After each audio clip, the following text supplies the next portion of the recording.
ตาธัมโมธัมมังนามาสามิสุปฏิปันโนภะคะวะโตสาวกสังโฆสังฆังนามามินะโมตัสสะภะคะวะโตอะระหะโตสัมมาสัมพุทธัสสะนะโมตัสสะภะคะวะโตอะระหะโตสัมมาสัมพุทธัสสะ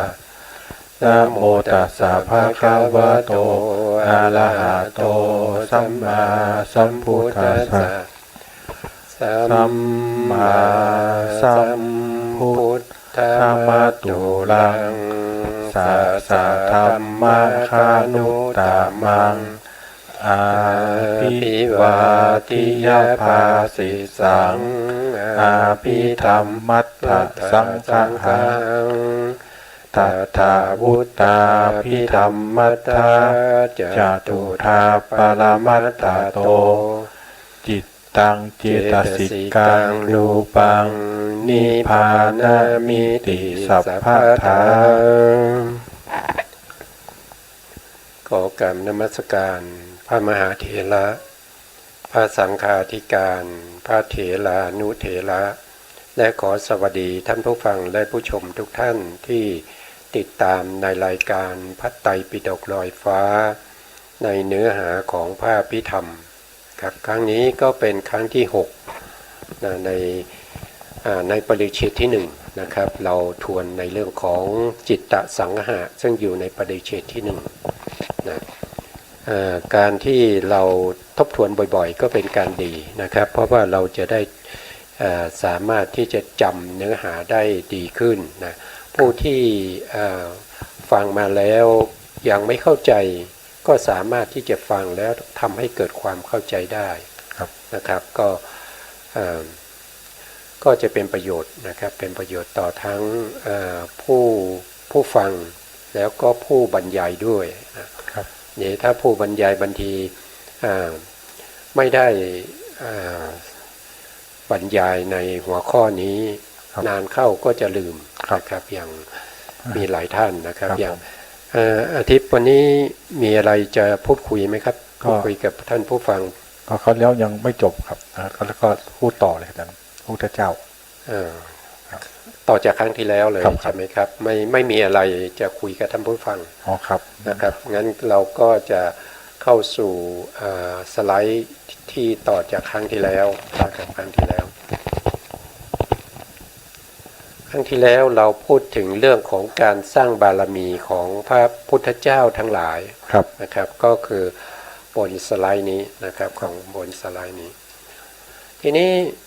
ครั้งที่แล้วเนี่ยเราก็พูดไปพอประมาณนะครับแต่วันนี้เราจะมาเพิ่มเติมในส่วนที่ขาดหายไปครับยังไม่จบครับผมในส่วนที่เป็นพระปัจเจกกับพุทธเจ้าเนี่ยพระปัจเจกกับพุทธเจ้าเนี่ยสร้างบารมี2อสงไขยกับอีก100,000กับเป็นอย่างน้อยเป็นอย่างน้อยแสนมหากัปแสนมหากัปเป็นอย่างน้อยบางท่านอาจจะสร้างบารมีมากกว่านี้นะครับแต่ไม่ถึง3อสงไขยนะครับแต่ไม่ถึง3อสงไขยอันนี้คือบุคคลที่สร้างบารมีที่น้อยที่สุดเหมือนกับพระพุทธเจ้าของเราที่เป็นพระสัมมาสัมพุทธเจ้าเป็นปัญญาธิกะนะครับก็จะใช้เวลาแค่4อสงไขยแสนมหากัปนะครับแต่ถ้าเป็นพระปัจเจกใช้เวลาน้อยที่สุดก็คือ2อสงไขยกับ100,000มหากัปนะครับในสมัยพุทธกาลนะครับก็มีบุคคลที่ได้รับพุทธพยากรณ์ว่าจะได้เป็นพระปัจเจกพุทธเจ้านะครับก็มีอยู่2ท่านด้วยกันนะที่พอจำได้ไหมว่าเป็นใครบ้างก็มีพระเทวทัต1แล้วก็พระอาชาศัตรู2ครับพระเทวทัต1 2ก็คือพระเจ้าอาชาศัตรูนะครับพระเทวทัตเนี่ยท่านสร้างบารมีมาแล้วถึง2อสงไขยนะครับคือท่านสร้างตรงนี้มาแล้วนะครับท่านสร้างตรงนี้มาแล้ว ส่วนตรงนี้ท่านยังไม่ได้สร้างก็คืออย่างน้อยก็คือ100,000 มหากัปนะ100,000 มหากัปตรงนี้ยังไม่ได้สร้างนะครับแต่ตอนนี้ไม่มีโอกาสสร้างกำลังอยู่ในมหาวีชีนรกนะครับก็ไปเสวยผลของกรรมนะครับผลของกรรมที่ทำให้พระพุทธศาสนาเกิดความสั่นไหวนะครับทำให้พระพุทธศาสนาภิกษุสงฆ์แตกความสามัคคีนะครับที่เราเรียกว่าสังฆเพศนะครับซึ่งเป็นกรรมที่เราเรียกว่าเป็นอนันต์มี5อย่างครับเขาเรียกว่าอะไรนะอนันตริยกรรมมี5อย่างอนันตริยกรรมนะครับก็จะมี5อย่างด้วยกันนะเขาเรียกว่าปัญจานันตริยกรรมนะครับก็มี5อย่างมีอะไรบ้างนะครับที่1ทำให้ผู้ว่าความแตกแยกในพุทธศาสนาก่อนครับแล้วฆ่าบิดาฆ่ามารดาแล้วก็ฆ่าพระอรหันต์แล้วก็สุดท้ายเลยทำให้พระพุทธเจ้าห่อพระโลหิตนะครับก็จะมีอยู่5อย่างด้วยกันนะครับอันนี้เรียกว่าเป็นปัญจนันตริยกรรมเป็นกรรมหนักนะครับไม่มีกรรมไหนที่จะมาเบียดเบียนได้นะครับเขาจะให้ผลทันทีเมื่อจุติจิตเกิดขึ้นแล้วนะครับเขาก็จะให้ผลทันทีเลยมาเป็นปฏิสนธิจิตนะครับก็ไปเกิดในมหาเวจีนรกนะครับพระเทวทัตไปเกิดในมหาเวจีนรกนะครับหลังจากอยู่ในมหาเวจีนรกท่านคงจะต้องมาสร้างบารมีต่อนะครับเพราะว่าได้รับพุทธพยากรแล้วนะครับอันนี้ก็เป็นพระเทวทัตส่วนอีกองค์หนึ่งนะครับที่ได้รับพุทธพยากรแล้วนะครับก็คือพระเจ้าอาชาติศัตรูนะพระเจ้าอาชาติศัตรูนี้ท่านก็ทำปัญจานันตริยกรรมเหมือนกันนะท่านทำข้อไหนฆ่าบิดาปิตุฆาตนะครับก็คือฆ่าบิดาฆ่าพระเจ้าพิมพิสารนะครับซึ่งเป็นพระบิดาของตัวเองนะครับเพราะฉะนั้นพระเจ้าอาชาติศัตรูเนี่ยท่านก็สร้างบุญกุศลมากมายนะครับเป็นผู้อุปถัมภ์ในเรื่องของการทำสังฆยานาเป็นครั้งแรกหลังจากที่พระพุทธองค์ปรินิพพานไปแล้ว3 เดือนนะครับโดยท่านก็จะอุปถัมภ์พระภิกษุสงฆ์ทั้งหมดเท่าไหร่นะที่ทำสังฆ500 รูปแล้วภิกษุ500 รูปนี้ท่านเป็นพระอรหันต์ทั้งหมดนะครับแล้วก็มีปฏิสัมภิทา4อภิญญา6นะครับวิโมกข์8นะครับเป็นผู้ที่มีอิทธิฤทธิ์นะเป็นผู้ที่สามารถแสดงฤทธิ์ได้นะครับมีทั้งหมดอยู่500 องค์ด้วยกัน500 องค์นะครับพระเจ้าชาติศัตรูก็ให้การอุปถัมภ์ทั้งหมดนะครับไม่ว่าจะเป็นเรื่องของอาหารนะเรื่องของบิณฑบาตเรื่องของยารักษาโรคเรื่องของเสนาสนะที่อยู่ที่อาศัยนะครับนะก็จะอุปถัมภ์ทั้งหมดนะครับก็พระเจ้าชาติศัตรูนี้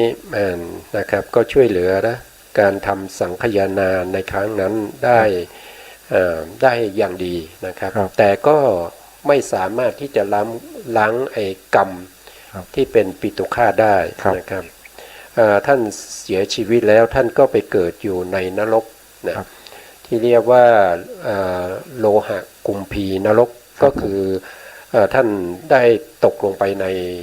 กระทะต้มน้ำร้อนนะครับนะเขาบอกว่าท่านจะทนทุกข์ทรมานอยู่ในนั้นนะครับ 36,000 ปีนะครับ 36,000 ปีนะเพราะว่าด้วยบุญที่ท่านทำในเรื่องของการสังฆยนาพระไตรปิฎกเนี่ยก็ท่านก็ไม่ได้ไปมหาเวจีนรกนะครับเบามาหน่อยท่านอยู่เขาเรียกว่าเป็นเขาเรียกว่าอุสธานรกนะครับเป็นบริวารของมหานรกนั่นเองนะครับนะแล้วท่านจะพระพุทธองค์ทรงให้พยากรณ์ไว้นะครับแล้วก็ยังเอ่ยพระนามด้วยนะครับว่าเป็นพระปัจเจก นะครับเป็นพระปัจเจกที่มีชื่อว่าวิชิตาวีนะครับก็คือพระเจ้าชาติศัตรูเนี่ยนะครับจะได้เป็นพระปัจเจกแต่ท่านยังไม่รู้ว่าท่านสร้างบารมีมามากน้อยแค่ไหนไม่รู้นะครับหาหลักฐานไม่ได้นะครับของพระเจ้าชาติศัตรูเนี่ยส่วนพระเทวทัตเนี่ยท่านเวลาที่ท่านได้มาเป็นพระปัจเจกแล้วเนี่ยท่านก็จะมีชื่อว่าอัฐิสละนะครับอัฐิสละก็อัฐิก็คือกระดูกนั่นเองกระดูกสละก็คือกระดูกคางอ๋อครับที่ถวายพระเจ้าไม่ใช่ตอนที่ตอนทอนอิสุสำนึกผิดแล้วนะครับก็จะเข้ามาเฝ้าพระพุทธองค์นะครับแต่ว่ามาไม่ถึงมาไม่ได้พบกับพระพุทธองค์นะครับพอพักอยู่ระหว่างทางเนี่ยท่านก็จะลงจากแค่นะครับแค่ที่ลูกศิษย์ลูกหาช่วยกันหามมาแล้วก็มาวางนะครับแล้วลงไปเล่นน้ำนะท่านก็จะลงมานะครับพอเท้าถึงพื้นดินเท่านั้นเองนะครับพื้นดินก็แยกออกนะครับแล้วก็ไฟนรกก็มาดึงเอาพระเทวทัตลงไปนะก่อนที่จะตกลงไปในมหาเวจีเนี่ยเหลือแต่คางนะครับที่โผล่มาจากพื้นดินเนี่ยท่านก็ถวายกระดูกคางนะครับเป็นพุทธบูชาครับอันนี้ท่านจึงจะได้ชื่อว่าอัฐิสละนะครับเป็นพระปัจเจกในอนาคตนะครับอย่างน้อยท่านก็ต้องสร้างบารมีอีก100,000 มหากัปนะครับ100,000 มหากัปอันนี้ก็เป็นเรื่องของพระปัจเจกเพิ่มเติมนะครับจากหลักฐานที่เราพอจะหาได้นะครับต่อไปก็เรื่องของพระสัมมาสัมพุทธเจ้านะครับพระสัมมาสัมพุทธเจ้าก็จะมีอยู่3ประเภทมีอะไรบ้างครับมีปัญญาธิกะพุทธเจ้านี่สร้างบารมีอย่างน้อยก็4,200,000 มหากัปนะครับแล้วก็สัทธาธิกะพุทธเจ้าสร้างบารมี8,200,000 มหากัปแล้วก็วิยาธิกะพุทธเจ้าสร้างบารมี16,200,000 มหากัปครับ100,000 มหากัปนะครับพวกนี้จะสร้างบารมีที่แตกต่างกันนะครับอย่างถ้าเป็นปัญญาเนี่ยปัญญาธิกะเนี่ยเวลาน้อยกว่าเนี่ยก็ยิ่งด้วยปัญญา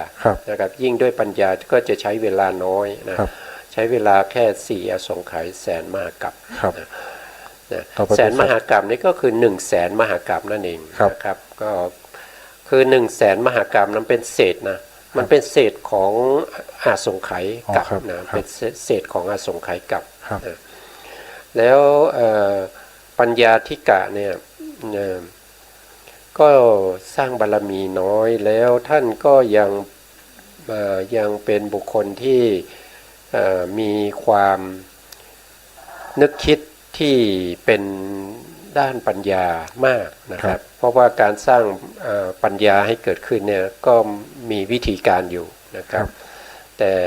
พระพุทธเจ้าบางองค์ก็จะเป็นปัญญาธิกะบางองค์ก็จะเป็นสัทธาธิกะนะบางองค์ก็จะเป็นวิริยาธิกะนะครับพระพุทธเจ้าของเราเนี่ยท่านได้ทำบุญกิริยาวัตถุ10มาถึง7อสงไขย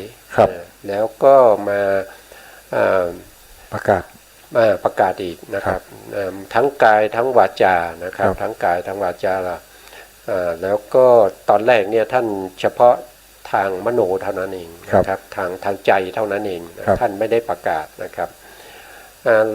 หลังจากที่ท่านได้รับพุทธพยากรจากพระทีปังกรสัมมาสัมพุทธเจ้าแล้วเราเรียกว่าเป็นนิยตะโพธิสัตว์นิยตะก็คือแน่นอนเป็นพระโพธิสัตว์ที่แน่นอนจะได้ตรัสรู้เป็นพระพุทธเจ้านะครับนับจากตรงนั้นไปอีก4อสงไขยกับแสนมหากัปพอได้รับพุทธพยากรแล้วท่านจะไม่ไปเกิดที่ไหนบ้างครับเพราะว่าการอยู่16ข้อนะครับที่จะได้รับพุทธพยากรเป็นนิจจพุทธสัตว์นิจจโพธิสัตว์นะครับมี1ไม่เกิดเป็นคนป่า2ไม่เกิดเป็นมารเทวบุตรเดี๋ยวอธิบายไม่เป็นมารเทวบุตรไม่เกิดเป็นคนป่าหมายความว่าอย่างไรครับไม่ถึงถ้าเป็นปัจจุบันก็คงในแอฟริกาอาจารย์ถ้าเป็นปัจจุบันนี้ก็คืออยู่ตามป่าตามเขาที่ไม่มีพระพุทธศาสนาเข้าไม่ถึงนะครับเข้าไปไม่ถึงพระพุทธศาสนาเข้าไปไม่ถึงนะครับอยู่ใน ป่าดงดิบอะไร และ พว ส ก มัย นี้ สมัยที่ไม่มีพุทธศาสนาเราจะไปเกิดที่ไหน ไม่ใช่ไม่เกี่ยวกันนะค ครั รับบ ไม่เกี่ยวกัน อันนี้คือป่าก็คือบุคคลที่ไปเกิดอยู่ในบุคคลที่ไม่มีปัญญาไงไม่มี ครับ เป็นบุคคลประเภทที่เอ่อปัญญาไม่มีอ่ะไม่มีปัญญา หมายถึง ไม่มี ป่า ศรัทธาไม่มีไม่มีอินทรีย์ห้าก็แล้วกัน อ๋อ ไม่ ครับ มีศรัทธาไม่มีวิริยะไม่มีสติไม่มีสมาธิไม่มี ครับ ปัญญาไม่รู้เรื่องพวกนี้เลย ครับ นะครับก็จะเป็นประเภทคนป่านะครับไกลมาก ครับ แล้วก็อย่างปัจจุบันนี้ก็เหมือนกับที่คุณว่าเมื่อกี้ก็คือประเภทที่อยู่ในประเทศที่เรียกว่าแอฟริกาที่ตัวดำๆ ครับ เคยเห็นในทีวีไหมครับ ครับ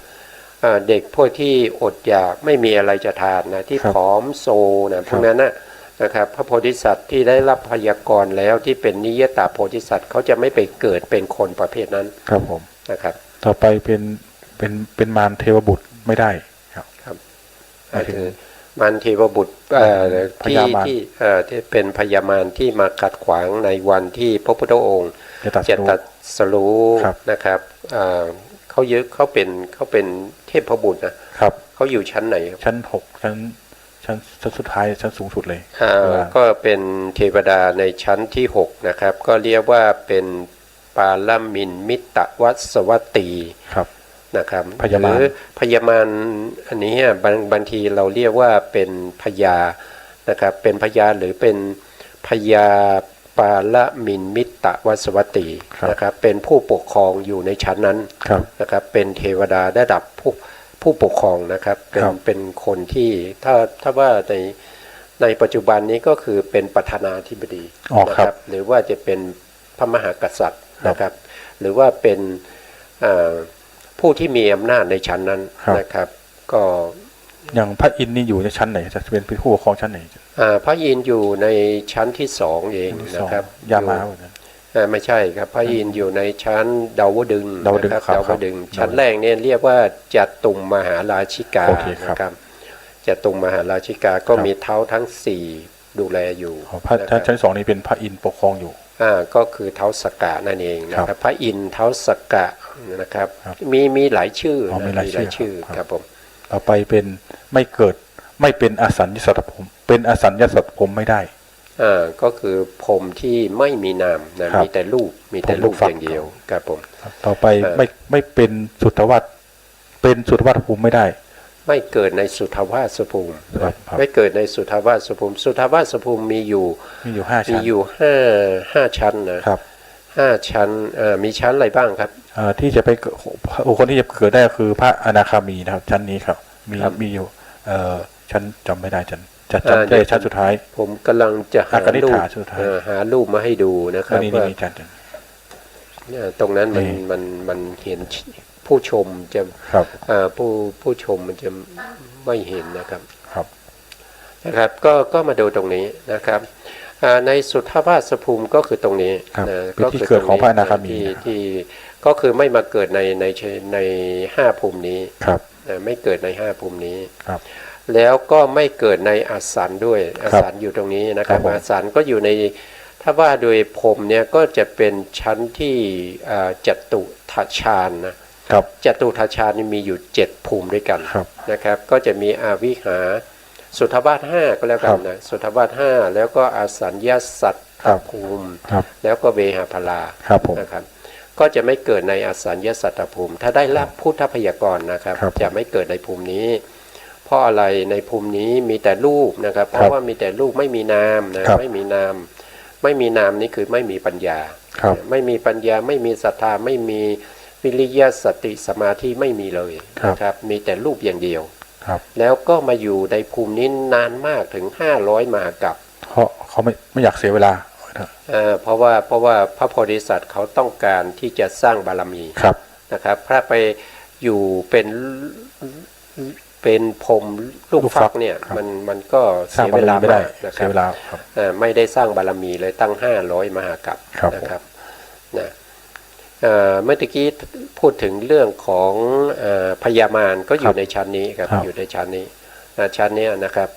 ปาลมินมิตตวัสวัตตี ครับผม มิตตวัสวัตตีภู ชั้น มิ สูงสุดเลย ก็คือชั้นที่หก ชั้นที่หก ะครับที่เราเรียกว่าเทวดา6 ชั้นเนี่ย ครับ นะครับอยู่ในชั้นนี้แล้วก็ยังเป็นผู้ใหญ่นะครับเป็นผู้ปกครองในชั้นนี้ ครับ อยู่ในชั้นนี้นะครับต่อไปครับต่อไป ต่อไปเป็นสุวัตพรหมยังไม่พูด สุทธาวาสภูมิเป็นที่เกิดของ พระอนาคามีครับ เป็นที่เกิดของพระอนาคามี เพราะ พระอนาคามีที่จะมาเกิดตรงนี้ได้จะต้องเป็นพระอนาคามีประเภท ที่ได้ชั้น ที่ 5 มีอินทรีย์ อินทรีย์ นะครับ ครับ เป็น อินทรีย์ พระอนาคามีแล้วจะต้องมีอินทรีย์5อย่างใดอย่างหนึ่ง ครับ แก่กล้า ครับ นะครับอินทรีย์5ก็จะมี มีหนึ่งศรัทธา ศรัทธา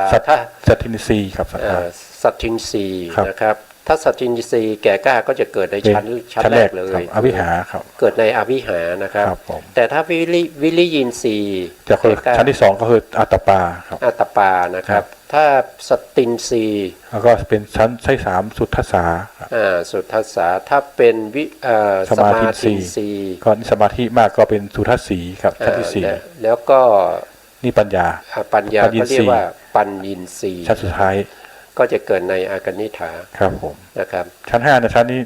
มีชั้น1ชั้น4นี่สามารถอะไรเรียกว่าอะไร อภิหาอัตตปาสุทัสสาสุทัสสีพวก ครับ นี้เป็นพระอนาคามี จะมี นะครับ ตายได้ตายแล้วไปเกิดชั้นสูงต่อไปได้ เลื่อนชั้นขึ้นไปได้ แต่ถ้าชั้นสุดท้ายนี่ก็นิพพานอย่างเดียวไม่ ชั้นสุดท้ายต้องได้เป็นพระอรหันต์แน่นอน แต่1ถึง4ก็นิพพานได้นะครับแต่ก็ตายก็ได้คือไปชั้นขึ้นต่อไปได้ครับ ครับก็คือหมายความว่าพระอนาคามีที่ท่านมาเกิดในชั้นที่1อวิหารเนี่ย ครับ ถ้าท่านยังไม่ได้สำเร็จเป็นพระอรหันต์นะครับ ท่านก็จะจุติจะชั้นนี้ ครับ แล้วไปเกิดในชั้นที่2ต่อไป ชั้น2ชั้น3 4ไปเรื่อยครับ ก็จะชั้นที่2ก็ไปเกิดในชั้นที่ ครับ 3ชั้นที่3ไปเกิดในชั้นที่4ครับ ชั้นที่4ก็ไปเกิดในชั้นที่ ครับ 5พอมาถึงชั้นที่5อากนิฐาภูมินี้ ครับ จะต้องปรินิพพานในภูมินี้แล้วก็5ภูมินี้ ครับ เขาจะไม่เกิด3ภูมินะครับ เขาจะไม่เกิด3ภูมิคือตายจากอวิหารแล้วจะเกิดในอวิหารไม่ได้ อ๋อครับ นะครับจะต้องเลื่อนขึ้นไปนะครับ แล้วก็ไปเกิดในอากนิฐานนี้ต้องได้เป็นพระอรหันต์แน่นอนนะค ครั รับบ เพราะว่าเขาไม่เกิด3ภูมิ ครับ นะครับภูมิที่เกิด3ไม่ได้ก็คือสุทธาวาสภูมิ ครับ 5นะครับอย่างเช่นอารูปภูมิเนี่ยยังสามารถเกิด3ภูมิได้ แต่มีเงื่อนไขว่าจะลงมาในภูมิต่ำไม่ได้ อ๋อครับ นะครับในอารูปภูมิ4นะครับ ผม นะครับอันนี้ก็เป็นที่พระโพธิที่เรากำลังพูดถึงภูมิที่พระโพธิสัตว์ผู้ได้รับพยากรณ์แล้วที่เราเรียกว่านิยตโพธิสัตว์เนี่ยจะไม่เกิดนะครับ พอไปเกิดชั้นสุทธวาสแล้วก็ต้องนิพพานอย่างเดียวจะไม่ ต้องเป็นพระอนาคามี ใช่เป็น พอเป็นพระอนาคามีแล้วก็ไม่ได้เป็นพระพุทธเจ้าแล้ว ใช่ครับผม จะออกการหาไม่ได้ ครับ ต้องอยู่ให้ถึงครบครบเวลาครับ เสวยผล ครับ เสวยผลอันไพบูลย์ ครับ ครับต่อไป แล้วก็ต่อไปไม่ไปเกิดในจักรวาลอื่นครับ ครับไม่เกิดในจักรวาลอื่น ครับ นะทีนี้จักรวาลหนึ่งเนี่ยอย่างเช่นจักรวาลของเราเนี่ยที่เราเป็นอยู่เนี่ยมันจะมีมนุษย์อาศัยอยู่ ครับ 4 ทวีป ครับ มีมนุษย์อาศัยอยู่4 ทวีป ครับ นะครับแล้วก็มีอบายก็พวกนี้นะครับพูดง่ายๆก็คือสังสารวัฏ31ภูมิเนี่ยจะมีอยู่จักรวาลหนึ่งก็จะมีอยู่31ภูมิ อ๋อครับ นะครับแล้วก็จักรวาลต่อไปก็จะมี31ภูมิเหมือนกันอย่างเนี้ย ครั นะ บ เหมือนกันอย่างเนี้ยนะครับเพราะฉะนั้นจักรวาลเนี่ยมันมีมากมายนะครับมีอนันตจักรวาลนะไม่ใช่แสนโกฏนะมากกว่าแสนโกฏอีกเขาเรียกว่าอนันตะคือนับไม่ได้ ครับ มากมายเหลือเกินนับไม่ได้ ครับ นะครับพระโพธิสัตว์ที่ได้รับพุทธพยากรณ์แล้วจะไม่ไปเกิดในจักรวาลอื่น ครับ จะเกิดเฉพาะจักรวาลนี้จักรวาลเดียวเท่านั้นเอง ครับ นะครับนะค ต่ รั อบ ไปข้อที่6นะครับไม่เป็นอรูปภพ เขาจะไม่ไปเกิดเป็นอารูปภูมิ ครับ ก็คือไม่เกิดในอากาสานัญจายตนะภูมิ ครับ อากินจัญญายตนะภูมิ ครับ นะครับ วิญญาณัญจายตนะภูมิอากินจัญญายตนะภูมิ แล้วก็เนวสัญญานาสัญญายตนะภูมิ ครับ นะครับสี่ภูมินี้ผู้ที่ได้รับพุทธพยากรแล้วเขาจะไม่ไปเกิด เพราะอะไรครับเสียเวลาเหมือนพระสันตะภูมิครับ ก็การที่ไปเกิดในสี่ภูมินี้เนี่ยเขาจะเจริญปัญญาในเรื่องของความเป็นอนิจจังทุกขังอนัตตาของเรื่องของรูปเนี่ยมันทำไม่ได้ อ๋อครับ มันทำไม่ได้ แล้วก็มันเป็นปัญหาอีกว่าถ้ามีพระพุทธเจ้ามาอุบัติเนี่ยก็ไม่สามารถที่จะมีตา ครับ เห็นพระพุทธเจ้าได้ไม่สามารถมีหูไปฟังธรรมได้ ครับ เพราะว่าพระโพธิสัตว์เนี่ยท่านกำลังสร้างบารมีนะครับเพราะฉะนั้นในสมัยที่มีพระพุทธเจ้าเนี่ยท่านจะต้องฟังธรรมให้มาก ครับ นะครับฟังธรรมให้มาก แล้วก็จะต้องปฏิบัติธรรมให้มากนะครับเพราะว่าตัวเองจะต้องเก็บสะสมบารมีพวกนี้เอาไว้ในการที่จะสั่งสอนคนอื่นในยุคสมัยที่ไม่มีพระพุทธเจ้า ครับผม นะครับ มีชั้นนี้ก็มีอรูปภพนี้ก็มีอาจารย์ของเจ้าชายสิทธัตถะนะครับ2 ท่านก็ไปเกิดในชั้นอันนี้ถ้า ก็เกิดในชั้นที่เป็นอากินจัญญายตนะภูมิท่านหนึ่งนะครับ แล้วก็ไปเกิดในเนวสัญญานาสัญญายตนะภูมิอีกท่านหนึ่ง พระเจ้าถึงกับอุทาน ไม่ ว่า ทราบว่ารูปไหนองค์ไหนเกิดในอากินจัญญานะครับก็จะ อา มี ราบทครับองค์แรกนี่ชั้นสมาบัติ7นะครับ ชื่ออะไรนะครับ อาราบทครับ อาดาละดาบท ครับ นะครับก็เกิดในอากินจัญญานะ ค ค รั รั บบ องค์ที่2นี่สมาบัติ8นี่ก็อุทกดาบท อุทกกดาบทนะครับ ครับ ก็มีสองท่าน ที่พระเจ้าอุทานว่าได้ตายเสียแล้วนะครับ เอ่อ ชิบหายเสียแล้วครับผมก็สองท่านนี้ก็เคยเป็นอาจารย์ของพระโพธิสัตว์นะครับพระโพธิสัตว์สิทธัตถะนะครับเป็นผู้ที่สอนในเรื่องของฌานนะครับการรูปฌานนะครับจริงๆแล้วพระพุทธองค์เนี่ยสมัยที่เป็นเจ้าชายสิทธัตถะเนี่ยท่านก็ได้ฌานแล้วนะครับท่านก็ได้ฌานตอนที่ตามเสด็จพระบิดานะครับไป เรียกนักขวัญ ครับตรงนั้นแหละนะครับได้ฌานแล้ว ปฐมฌาน ได้ปฐมฌานแล้ว ครับ นะครับก็ทำฌานมาเรื่อย ครับ ๆนะครับเพียงแต่ว่าท่านยังไม่ได้ทำในเรื่องของอรูปฌานเท่านั้นเองนะครับนะ ต่อไปก็เป็นไม่เป็นผู้หญิงครับผม ไม่เกิดเป็นผู้หญิงนะครับ พระโพธิสัตว์ที่ได้รับพุทธพยากรแล้วจะได้เป็นพระพุทธเจ้าแน่นอนเนี่ยเขาจะไม่เกิดเป็นผู้หญิง ครับผม นะครับอันนี้ให้พวกเราได้เข้าใจนะครับเขาไม่เกิดเป็นผู้หญิง พระสัมมาสัมพุทธเจ้านะครับ ครับ เขาไม่เกิดเป็นผู้หญิง แล้วก็ข้อที่8ก็คือไม่ไปเกิดกับคนที่เป็นทาส ไม่ไปเกิดเป็นลูกทาส อ๋อ นะค ครั รับบ ไม่เกิดเป็นลูกของ อ๋อ ผู้ ครับ ที่เป็นทาสนะครับ ครับผม ครับผม แล้วก็ต่อไปข้อที่9คือไม่ไปเกิดเป็นคนตาบอด นะครับไม่เกิด หูหนว เป็ ก นคน เป็น ตา ใบ้ บอด ครับ ตั้งแต่ปฏิสนธิการเลยนะครับจะไม่ตาบอดไม่หูหนวก ไม่เป็นใบ เป็นใบ้ ครับ นะครับพวกนี้พระโพธิสัตว์ที่ได้รับพุทธพยากรแล้วจะไม่เกิดในลักษณะอย่างนั้น ครับแล้วข้อที่10ก็คือไม่เป็นคน ขี้เลื้อน ขี้เลื้อนอุดถัง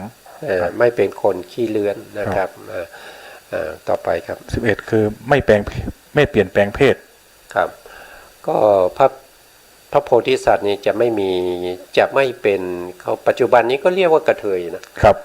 ก็จะไม่เป็นประเภทที่เป็นกระเทยนะครับ ครับ บางทีผู้หญิงก็จะเป็นผู้ชายก็เรียกว่า ทอม เป็นทอมอย่างเงี้ย ครับ ไม่มีนะครับไม่มีพระโพธิสัตว์จะไม่เป็นอย่างนั้นนะครับต่อไปครับ 12จะไม่ทำปัญจนริยกรรม กรรม ครับ นะครับก็คือไม่ทำกรรมที่เรียกว่าเป็นกรรมหนักนะครับเป็นคุลุกกรรมนะเป็นกรรมหนัก ครับ นะเป็นกรรมหนักจริงๆแล้วก็จะมีอยู่ทั้งหมด8อย่างนะในที่นี้ท่าน ครับ พูดถึงแค่5อย่าง 5 อย่างครับ คือทำให้ผมแตกแยก นัตถิกาทิฏฐินี่ท่านก็จะไม่เป็นนะครับ อ๋อครับ นะครับอเหตุกาทิฏฐิท่านก็จะไม่เป็น อ๋อค นะ รับ แล้วก็กิริยะทิฏฐิท่านก็จะไม่เป็น อ๋อครับ นะไม่เป็นบุคคลประเภทนั้น อ่า นะครับ แล้วก็จะไม่มีการฆ่าบิดาฆ่ามารดาฆ่าพระอรหันต์นะครับทำพระพุทธเจ้าให้ห่อพระโลหิต แล้วก็ ไม่สงฆ์แตกแยก ทำให้สงฆ์แต่แยกกันเรียกว่าสังฆเพศนะครับที่พระเทวทัตทำไปนะครับพระเทวทัตทำไปกี่ข้อเนี่ย2 ข้อครับคืออะไรบ้างสังฆเพศ1กับพระพุทธเจ้าให้ห่อเลือดครับทำพระพุทธเจ้าให้ห่อพระโลหิตนะครับก็ทำไป2 อย่างครับแต่2 อย่างนี้ที่ไปเกิดในมหาวิชีนรกนี้เป็นกรรมตัวไหนไม่ตัวหนักกว่าคือตัวทำสังฆเพศครับสังฆเพศที่เป็นตัวเป็นคุลกรรมนะครับเป็นกรรมหนักกว่าสังฆเพศนี่ก็จะให้ผลนะแต่ว่าโลหิตตุบาทนะทำโลหิตตุบาทของพระพุทธเจ้าตัวนี้จะเป็นตัวที่เขาเรียกว่าเป็นอุปถัมภ์นะอุปถัมภ์ภัตตกรรมนะอุปถัมภ์ภัตตกรรมเนี่ยไปทำให้คุลกรรมนะครับซึ่งเป็นกรรมหนักเนี่ยให้แรงยิ่งขึ้นนะครับด้วยเหตุนี้จึงต้องไปในขุมนรกที่ลึกที่สุดนะเป็นขุมนรกที่อยู่ลึกที่สุดเรียกว่ามหาเวจีนรกนะครับผมต่อไป11นะครับไม่ไปเกิดในโลกันติกะนรกโลกันติกะนรกเนี่ยจะเป็นนรกที่อยู่ระหว่างจักรวาลนะครับจักรวาลเนี่ยมันมีมากมายนะครับแล้วก็จักรวาลหนึ่งแต่ละจักรวาลเนี่ยเขาก็จะมีเขาก็จะชนกันนะครับเขาก็จะมีเขตติดต่อกันเหมือนกับประเทศเนี่ยอย่างเช่นประเทศไทยกับประเทศลาวนะครับแล้วก็พม่าเนี่ยนะครับ3 ประเทศนี้ที่มีพรมแดนติดต่อกันเนี่ยในบริเวณที่ตรงคือจักรวาลนี้มันจะเป็นรูปกลมๆใช่ไหมเป็นรูปกลมๆเหมือนกับแก้ว3 ใบนะครับเราก้นมาชนกันนะครับมันจะมีช่องว่างระหว่างแก้ว3 ใบนั้นนะครับตรงนั้นเนี่ยจะเรียกว่าเป็นขอบระหว่างจักรวาลทั้งหลายแล้วนรกตรงนี้ก็จะอยู่ตรงนั้นนะครับพออยู่ตรงนั้นเนี่ยตรงนั้นจะมืดมากนะครับมองไม่เห็นเลยแล้วก็จะมีน้ำกรดด้วยนะครับมีน้ำกรดเนี่ยจะอยู่ข้างล่างนะครับแล้วผู้ที่ไปเกิดตรงนั้นเนี่ยก็จะเกาะอยู่ตามขอบจักรวาลนะครับมันมืดมากมันมองไม่เห็นใช่ไหมครับเวลาไปเจออะไรเนี่ยที่ไปไต่มาแล้วก็ไปคำถูกอะไรเนี่ยเขาก็จะกินเลยนะครับเขาก็จะกินเลยเพราะว่าเขาหิวมากนะครับพอเขาปล่อยมือจากการเกาะขอบจักรวาลเนี่ยถ้าเขาก็จะตกลงไปในน้ำกรดนะครับแล้วก็ตายแล้วก็กลับฟื้นขึ้นมานะครับแล้วก็มาเกาะอยู่ที่ฝาอีกนะครับก็จะเป็นอยู่อย่างนี้จนกว่ากรรมนั้นจะหมดแล้วถึงจะได้หลุดพ้นจากนรกขุมนี้นะนรกขุมนี้เป็นขุมพิเศษนะครับจะอยู่ระหว่างขอบจักรวาลไม่เหมือนกับนรกที่เป็นมหานรก8 ขุมนะครับจะอยู่ถัดลงไปจากมนุษย์นะครับถัดลงไปจากมนุษย์เขาบอกว่าอยู่ใต้พื้นแผ่นดินนะครับใต้พื้นโลกของเราลงไปอีกนะครับนะต่อไป14นะครับไม่ไปเกิดในอเวจีมหานรกครับก็จะไม่พระโพธิสัตว์นะครับที่ได้รับพุทธพยากรณ์แล้วจะไม่เกิดในอเวจีมหานรกไม่เมื่อกี้นี่พระเทวทัตที่ไปเกิดในชั้นเนี่ยครับนั่นคือพระปัจเจกพระปัจเจกไม่ใช่สัมมาพุทธเจ้านะครับนี่สัมมาพุทธเจ้าอย่างเดียวนะใช่อันนี้เป็นของสัมมาสัมพุทธเจ้าเป็นพระโพธิสัตว์ที่เราเรียกว่านิยตโพธิสัตว์แล้วก็พระบุคคลที่สร้างบารมีเพื่อความเป็นพระปัจเจกเนี่ยมันไม่มีหรือไม่รู้นะครับหาไม่เจอหรือว่าเรายังไม่สามารถที่จะพบข้อความว่าเขาจะเรียกว่าเป็นพระโพธิสัตว์หรือเปล่าไม่รู้นะครับแต่ส่วนใหญ่เท่าที่ได้ศึกษาในเรื่องของ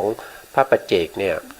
ก็ไม่มีข้อความที่เรียกว่าเป็นพระโพธิสัตว์ไม่มีข้อความที่เป็นพระโพธิสัตว์นะครับแตกต่างกันนะไม่เหมือนกันนะครับครับผมแล้วก็และนะครับและไม่ไปเกิดไม่เป็นขุปิปาสิกเปรตนิชามาตันหิกะเปรตครับแล้วก็เราเป็นกาลจิกะเปรตครับนะครับเปรตพวกถ้าเป็นนิชามาตันหิกะเปรตเนี่ยถ้าจำไม่ผิดนะครับ เปรตประเภทที่รอรับส่วนบุญอย่างเดียว ครับ นะครับ ที่เราถวาย อันนี้ไม่ไปเกิดแน่นอนนะครับในเปรตที่เป็นคูปิปาสิกะ คูปิปาสิกะนี้อันนี้ไม่ทราบเหมือนกันนะครับก็รายละเอียดเราจะมีการศึกษาต่อไปในชั้นมัชฌิมติก็คือชั้นที่4นะครับอันนี้เราก็ผ่านไปก่อนนะครับครับต่อไปครับต่อไป15นะครับไม่ไปเกิดเป็นสัตว์ที่เล็กกว่านกกระจาบนะครับและไม่ไปเกิดเป็นสัตว์ที่ใหญ่กว่าช้างครับก็เป็นธรรมดานะครับว่าผู้ที่สร้างบารมีเนี่ยท่านจะไม่ไปเกิดเป็นสัตว์ที่เล็กกว่านกกระจาบนะครับเพราะว่าสัตว์ที่เล็กเนี่ยมันพูดไปแล้วก็คือเขาไม่มีปัญญาในการที่จะสร้างบารมีนะครับอย่างเช่นเกิดเป็นเดรัจฉานเนี่ยพระโพธิสัตว์ที่เกิดเป็นเดรัจฉานเนี่ยหลายภพหลายชาติเราก็จะเห็นว่าท่านยังสร้างบารมีอยู่นะครับอย่างเช่นเกิดเป็นพญาวานอนอย่างเงี้ยท่านก็ยังช่วยเหลือบุคคลที่ตกไปในหิวในหุบเขานะครับท่านยังสร้างบารมีนะครับเกิดเป็นช้างนะเกิดเป็นช้างฉัตรทันเนี่ยนะครับท่านก็ยังสร้างบารมีนะครับเกิดเป็นนกคุ้มนะครับเกิดเป็นนกคุ้มท่านก็สร้างบารมีนะครับเกิดเป็นนกยุงทองท่านก็สร้างบารมีนะครับถ้าเกิดเป็นสัตว์ที่เล็กกว่านกกระจาบเนี่ยสัตว์พวกนี้จะไม่สามารถที่จะมีปัญญาในการที่จะสร้างบารมีได้ก็ไม่ไปเกิดนะถ้าเป็นช้างนะครับเป็นช้างก็สร้างบารมีได้นะครับแต่สัตว์ที่ใหญ่กว่าช้างเนี่ยอันนี้เพราะเหตุไรก็ยังไม่ทราบนะครับอย่างบางสัตว์บางชนิดเนี่ยใหญ่ก็มีใหญ่กว่านกกระจาบมีเล็กกว่านกกระจาบมีอย่างเช่นปลาอาจารย์ปลามีตัวชนิดบางพันธุ์ก็ใหญ่กว่านกกระจาบบางพันธุ์ก็เล็กกว่านกกระจาบปลานี่พระโพธิสัตว์ก็เคยไปเกิดเป็นปลานะครับก็ไปเกิดเป็นปลาที่ใหญ่กว่านกกระจาบใหญ่กว่าครับปลาเล็กไม่อย่างนกกระจาบไม่ไปเกิดในถ้าเราไปดูในการสร้างบารมีในพระเจ้า500ชาติขุทกนิกายคัมภีร์สุดท้ายชื่อว่าอะไรคัมภีร์สุดท้ายนะครับขุทกนิกายนะครับอยู่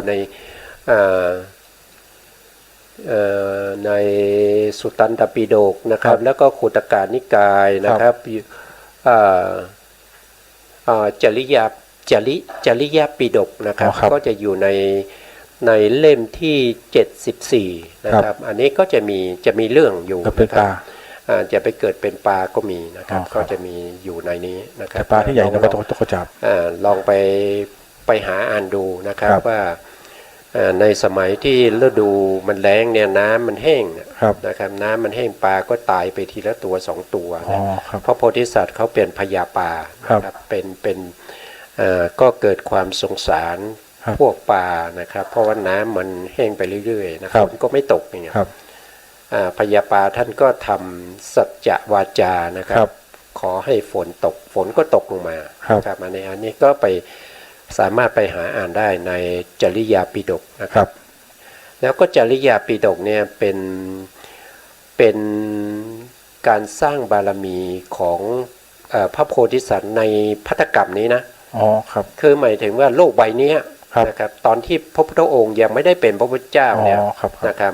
ก็ยังสร้างบารมีอยู่เนี่ยก็คือสร้างอยู่ในภัตตกรรมนี้นะครับจริยปิฎกเนี่ยมันอยู่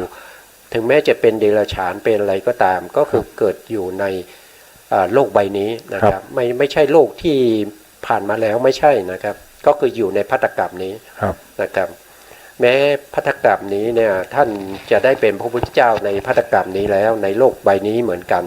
ท่านก็ยังไปเกิดเป็นเดรัจฉานเลย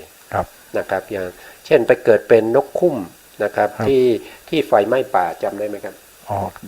คุ้นอาจารย์นกคุ้มที่เกิดมาแล้วนะครับแล้วบิดามารดาก็ออกไปหาอาหารใช่ไหม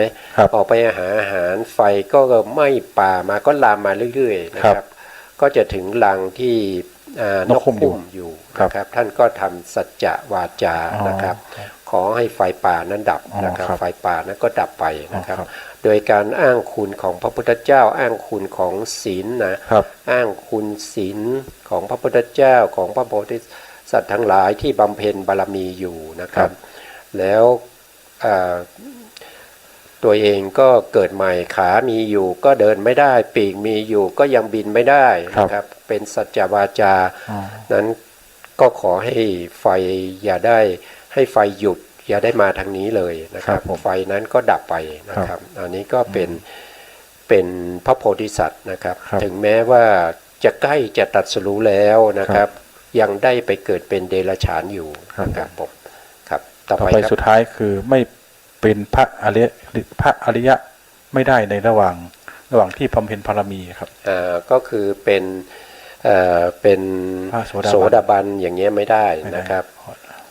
ในช่วงที่กำลังบำเพ็ญบารมีอยู่เป็นโสดาบันไม่ได้เป็นสกทาคามีก็ไม่ได้แล้วก็เป็นอะไรอนาคามีก็ไม่ได้พระอรหันต์ก็ไม่ได้พระอรหันต์ก็ไม่ได้คือไม่ได้บรรลุธรรมตอนนั้นครับเป็นไม่ได้นะครับเป็นไม่ได้ไม่สามารถที่จะเป็นได้นะครับเพราะว่าได้รับพุทธพยากรแล้วนะครับเป็นก็ไม่ครบเพราะว่า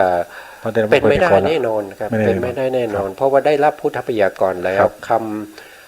คำที่พระพุทธองค์ทรงตัดไปนี้เป็นคำที่จะต้องเป็นไปอย่างนั้นจริงๆนะครับไม่มีใครที่จะมา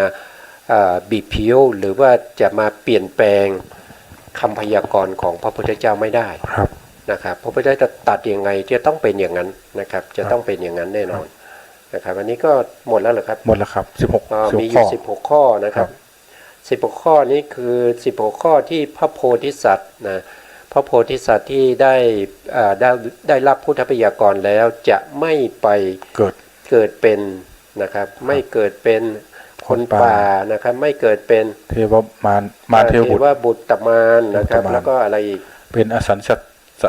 ตไม่เกิดในอสัญญสัตตภูมินะครับไม่เกิดในสุทธวาสภูมิไม่เกิดในสุทธวาสภูมิไม่ไปเกิดในจักรวาลอื่นแล้วก็ไม่ไปเกิดเป็นอรูปภพและไม่เกิดเป็นผู้หญิงไม่เกิดเป็นผู้หญิงนะครับไม่ไปเกิดเป็นคน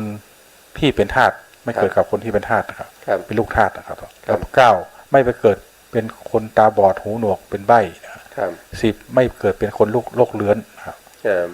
11ไม่แปลงเพศไม่เปลี่ยนแปลงเพศครับไม่เป็นกระเทยไม่เป็นทอมนะครับแล้วก็12ไม่ทำปัญจาตันนิตริยกรรม13ไม่ไปเกิดในโลกิกันติกานรก14ไม่ไปเกิดระหว่างจักรวาลนะครับ14ไม่เกิดเป็นไม่เกิดเป็นในมหาจีมหานรกครับแล้วก็เป็นเปรตปาคุปปิปาสิกเปรตนิชามะตันหิกาเปรตละกันจิกาเปรตต่อ15ไม่ไปเกิดเป็นสัตว์ที่เล็กกว่านกกระจาบแล้วก็ไม่ไปเกิดเป็นสัตว์ที่ใหญ่กว่าช้างแล้วก็16ไม่เป็นพระอริยเจ้าไม่ได้ครับไม่เป็นพระอริยเจ้าก่อน4อสงไขยแสนมากกับระหว่างที่ความเป็นบารมีครับผมอันนี้ก็เป็นพระโพธิสัตว์ที่เรียกว่านิยตโพธิสัตว์ไม่ว่าจะเป็นประเภทที่เป็นปัญญาธิกะหรือว่าจะเป็นสัทธาธิกะหรือว่าเป็นวิริยาธิกะก็ตามนะครับถ้าได้รับพุทธพยากรแล้วจะไม่ไปเกิดเป็น16ประเภทนั้นนะครับ16ประเภทนะไม่ไปเกิดนะครับพระปัญญาธิกะนี่ก็พระเจ้าของเรานะครับที่พระโคตมะโคดมพระโคตมะนะครับสัทธาธิกะก็พระเจ้าองค์ก่อนคือพระกันสปะสัมมาสัมพุทธเจ้าพระวิยาธิกะก็พระพุทธเจ้าองค์ต่อไปครับองค์ต่อไปเป็นวิริยาธิกะนะพระศรีอานเนี่ยพระศรีอานเนี่ยใช้วิริยะมากนะครับในการที่สร้างบารมีนะครับใช้เวลาเยอะมากด้วยใช้เวลาเยอะด้วยนะครับใช้เวลาเริ่มก่อนพระพุทธเจ้าของเราอีกครับมากกว่าพระพุทธเจ้าของเราเป็นกี่เท่านะ4 เท่านะครับ4 เท่านะครับมีความพยายามมากนะครับอันนี้ก็เป็นที่มานะครับเป็นที่มาของพระพุทธเจ้านะครับแล้วในคำประนามแล้วก็ปฏิญญามีคำว่าอภิวาทิวสังเนี่ย เพราะฉะนั้นท่านก็มาเอาอภิวาทมาล ค ง รับ ตรงนี้ด้วยนะค ครั รั บบ ผม เราก็มาดูว่าอภิวาทคืออะไร ก็ นะครับ คือการกราบนะครับกราบเบญจางคประดิษฐ์คือ ก็ ครับ ชาย ใช้ นั่งเทพท่าเทพนมหญิงนั่งท่าเทพธิดานะครับ เข่าสองหน้าผากหนึ่งข้อศอกสองถึงพื้นแตะพื้นนะครับ เรียกว่า อภิวาท เรียกว่าปัญจา เป็นจังเบญจางคประดิษฐ์ เบญจาคประดิษฐ์นะครับ ครับ ก็คือเบญ จางครับ จานี้น่าจะมาจากห้านะครับ ห้า น่าจะมาจากคำว่าห้าก็จะมีเข่าสอง เข่าสอง หน้าผากหนึ่ง หน้าผากหนึ่ง แล้วเข่า แล้วก็ศอก ศอกอีก ศ ส อ อก ง อีกสอง ครั ก็ บ รวมเป็นห้านะ นี่ ค คื รับ อการกราบอภิวาทครับ ครับคือการกลับนะครับ ส่วนน ต่อ มั ไป สการนมัสการนี่การไหว้นะครับ อ่า ยกมือ10 นิ้วระหว่างคิ้วเป็นการให้ใช้เป็นการไหว้ในการกราบไม่ได้ ในที่กราบไม่ได้ครับ ครับ นี่คือเป็นนมัสการยกมือยกไหว้ ยกมือไหว้เฉยๆ ครับ นะครับ นี่ ไม่กราบ ครับ นะไม่กราบ นี่ เพราะว่า เรียก บ ว่า ริเวณนั้น ครับ อาจจะกราบไม่ได้ อาจ ครั จะ บ เป็นโคลนหรือว่า ครับ อาจจะเป็นน้ำเป็นที่เชอะแฉะ ครับ นะครับที่เขาไม่กราบกันนะค ครั รับ บก็ใช้นมัสการ นมัสการคือไหว้ นมัสก็คือยกมือไหว้ ครับ นั่นเองนะครับ ต่อไป ต่อไปอัญชลีครับ นี่คือการประนมมือครับ ก็คือการพนมมือ ครับ นะครับอัญชีดีก็คือการพนมมือ ครับ ต่อไปสไลด์ต่อไปครับ ต่อไป ก็จะเป็นวันทา วัน สี่ ทามี5มีสี่โทษครับ ครับ มีสี่อภิวันทนากราบ ครับ ด้วยความเคารพสูงสุด คือกราบในศีลคุณสมาธิคุณปัญญาที่คุณ เอาคำสั่งสอนของพระเจ้ามาปฏิบัติ โดยไม่หวังอะไรจากท่าน การกราบนี้ไม่มีกิเลสอาศัย เรียกว่าอภิ วันทนา อภิวันทนา อภิวันทนาก็คือการกราบที่สูงที่สุด ครับ นะ ไม่มีกิเลส กราบในเรื่องของศีลคุณสมาธิคุณปัญญาคุณนะครับต่อ ต่อ ไป ไปกราบที่สองคือลาบวันทนา อ่าก ราบเพราะหวังลาบ อันนี้ก็คือหวังจะให้เขาอย่างเช่นเด็กๆนะครับ ครับ เขาไหว้เขากราบเนี่ยเขาต้องการ ครับ เงินนะครับ อ๋อ เขาต้องการเงินเนี่ยมาขอเงินพ่อแม่เนี่ยก็มากราบมาไหว้ ครับ นะครับ ก็หวังจะได้เงินนะครับ ครับผม นะต่อไปครับ ต่อเป็น3ก็คือพยะวันทนากราบไหว้เพราะความกลัวภัยนะครับผม ครับผมอันนี้ก็กลัวนะครับ ครั ย บ กมือไหว้เพราะกลัว ครับ นะอย่างเช่นเขาจะทำร้ายเราเนี่ย ครับ ครับเขาก็นั่งลงแล้วก็ยกมือไหว้ท่วมหัวนะครับไหว้เพราะว่ากลัวนะครับ ครับ กลัวเขาทำร้าย เพราะเขามีหลายคนเขามีปืนด้วยมีมีดด้วยนะครับ เขามากันเป็นขบวนเลย ครับ เราก็นั่งลงแล้วก็ยกมือไหว้ท่วมหัวนะครับ ไหว้เพราะ เพราะว่า ความกลัว กลัวภัยนะครับ กลัวภัยต่อไปครับ ต่อไป4ประเวณีวันทนา กุลาจาระวันทนา อันเดียวมีสองชื่อครับผม อันนี้ก็คือ การไหว้ตามประเพณี ไหว้ตาม ผู้ใหญ่ไหว้ผู้น้อยครับ ครับ ผู้น้อยไหว้ผู้ใหญ่โทษครับ อันนี้ก็คือไหว้ตามประเพณีนะครับ อันนี้เราก็ใช้ไหว้กันอยู่ประจำนะครับ ครับ อย่างผู้น้อยไหว้ผู้ใหญ่อย่างนี้ยนะครับ ครับ หรือว่าจะไหว้บุคคลที่มีคุณธรรมนะครับมีคุณธรรม มีวัยวุฒิคุณวุฒิอะไรพวกนี้นะครับ ก็จะไหว้ก็แปลกนะ ฉะนั้นมันคล้ายกับข้อที่1ไหมครับอาจารย์เพราะ ไม่ ส่วนใหญ่ ไม่เหมือนกันไม่เหมือนกัน ครับ ไม่เหมือนกัน อันนี้ไหว้ตามประเพณี ครับ แต่อันนี้เขาไหว้อย่างสูงสุดนะครับ เขากราบไหว้อย่างสูงสุดคือเขากราบไหว้ เคารพในศีล ในศีล สมาธิปัญญา ศีลคุณ ครั ส บ มาธิคุณปัญญาคุณคำสั่งสอนของ ครั พ บ ระพุทธเจ้า ครับ พวกนี้นะครับ แต่อันนี้เขาจะอย่างเช่นส่วนใหญ่ที่เรา เขา ไหว้ เป็นสสอย่างเงี้ย ครับ เขาเป็นปกติแล้วเราจะเห็น ครับ เวลาเขามาหาเสียงเนี่ยเขาจะรีบยกมือไหว้เรานะครับ ครับ เวลาเขาเป็นสสแล้วเนี่ย ครับ เราต้องไปไหว้เขาอ่ะ ครับผม มันเป็นลักษณะเป็นประเพณีนิยมไปแล้ว ครับ นะครับเป็นประเพณีนิยมไปแล้ว แต่ถ้าผู้ใดไม่ระลึกถึงศีลสมาธิปัญญาที่คุณ นี่ก็ไหว้พระก็คือไหว้ตามประเพณีเขาจันไม่ได้ลึกถึงส่วนใหญ่เป็นอย่างนั้น ก็น่าจะเป็นอย่างนั้นนะครับผมตามประเพณีนะครับ ไหว้พระเนาะ ครับ แต่ถ้าไหว้โดยการน้อมน้อมและลึกถึงคุณพระพุทธพระธรรมพระสงฆ์อย่างนี้ก็จะอยู่ในอภิวันทนา ครับ นะครับอยู่ในอภิวันทนา ครับ นะครับ ผ่านไหม อ๋อครับผ่าน ผ่านนะก็จะเข้าสู่เนื้อหาแล้ว ครับ นะครับในเรื่องของปรมัตถธรรม4แล้ว ครับผม นะครับกว่าจะมาถึงนี้ได้ก็ใช้เวลาหลายวันนะครับในปรมัตถธรรม4นะครับอันนี้เราก็ตอนที่เราไหว้พระสวดมนต์ตอนแรกเราก็ได้มีการกล่าวใช่ไหมครับ ตัทธาวุตตาพิธรรมัฏฐาจะตุธาปรมัตถโต จิตตังเจตสิกังรูปัง นิพพานะมิติสัพพถาอันนี้เราท่อน2นะที่เราท่อง ใช่ ท่อนแรกนี้เราอธิบายจบไปแล้ว อันนี้ก็คือเรื่องของปรมัตถธรรมทั้ง4 ครับ ปรมัตถธรรมทั้ง4ก็คือได้แก่ จิตเจสิกรูปนิพพาน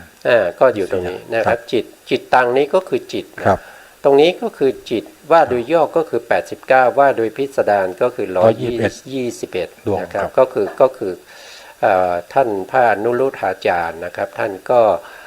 รจนาไว้ว่าจิตตังนะครับแล้วต่อมาก็ เจตสิกครับ เจตสิกกังเจตสิกกังก็คือได้แก่เจตสิก52นั่นเองนะรูปังก็คือได้แก่ รูปที่8ครับ ได้แก่รูป28นิพพานะมิติ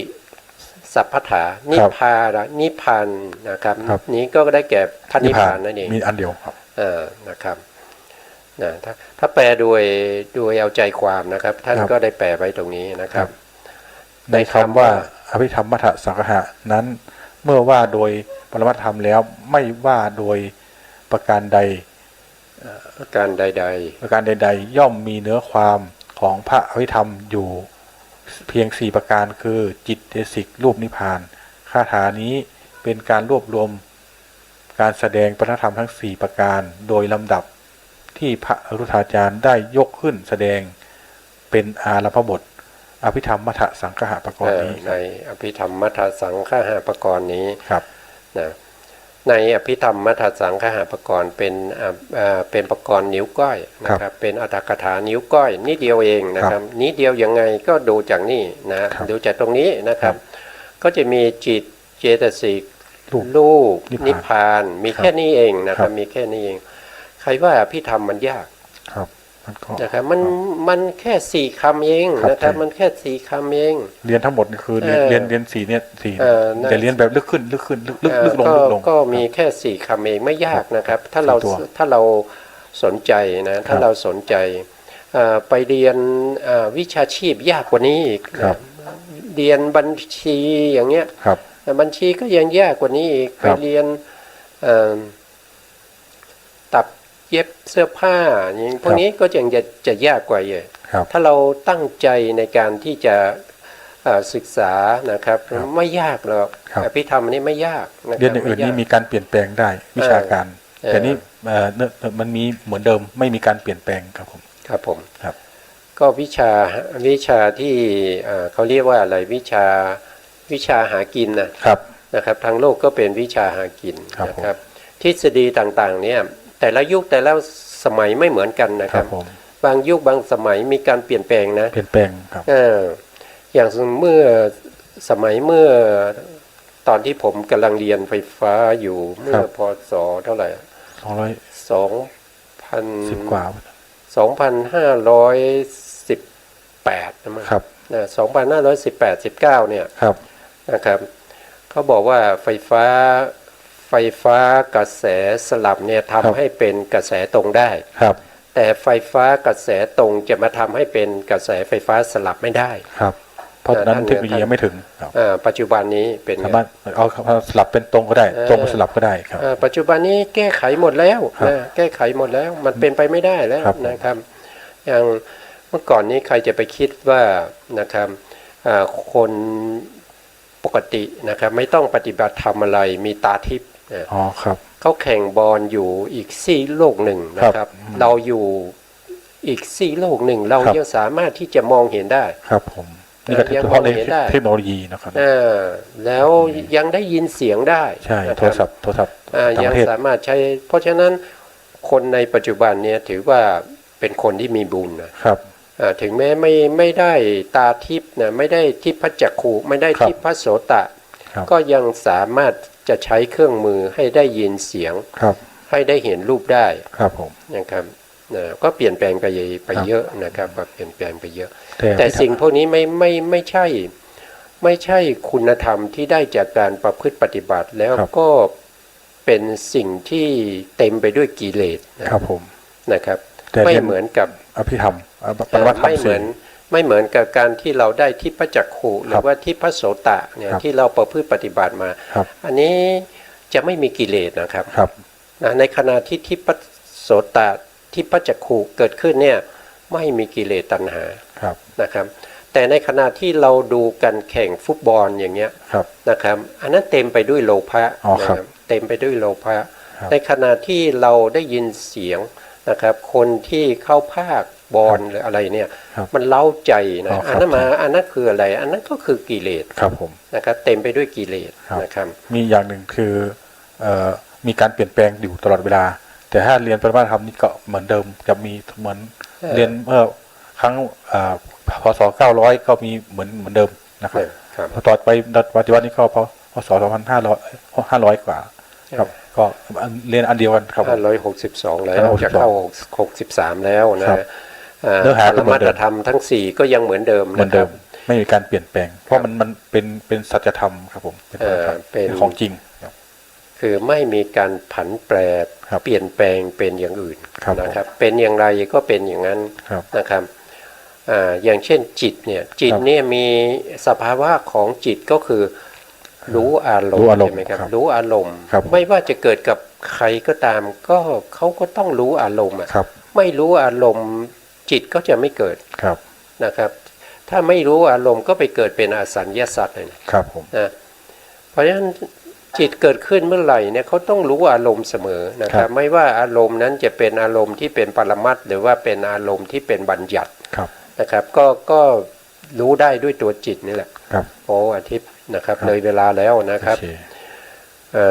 เวลาตอนนี้หมดแล้วนะค ครั รับ บ เพราะฉะนั้นเราก็จะมาต่อในครั้งต่อไปนะครับ ในเรื่องของปรมัตถธรรม4นะครับ ผม นะครับท่านนี้ก็ต้องลาไปก่อนแล้วครับผมนะก็ลาเลยนะครับนะสุดท้ายนี้ขอกราบขอบพระคุณพระครูสมุทรวิศวัตวรกิจโจผู้อำนวยการสถานีวิทยุ เพื่อการศึกษาพระพุทธศาสนาและวัฒนธรรมขึ้น 104.5 เมกะเฮิรตซ์วัดฝายหินจังหวัดเชียงใหม่ แล้วก็ขอกราบขอบพระคุณพระครูปริยัติยานุศาสตร์แล้วก็ขอบคุณท่านผู้ฟังและผู้ชมทุกท่านที่ติดตามในรายการพระไตรปิฎกลอยฟ้าในเนื้อหาของพระอภิธรรมนะครับสุดท้ายนี้ขอให้ท่านผู้ฟังและผู้ชมทุกท่านจงมีแต่ความสุขความเจริญ ให้ได้ดวงตาเห็นธรรมในเร็วๆนี้ครับผมขอบคุณครับสวัสดีครับ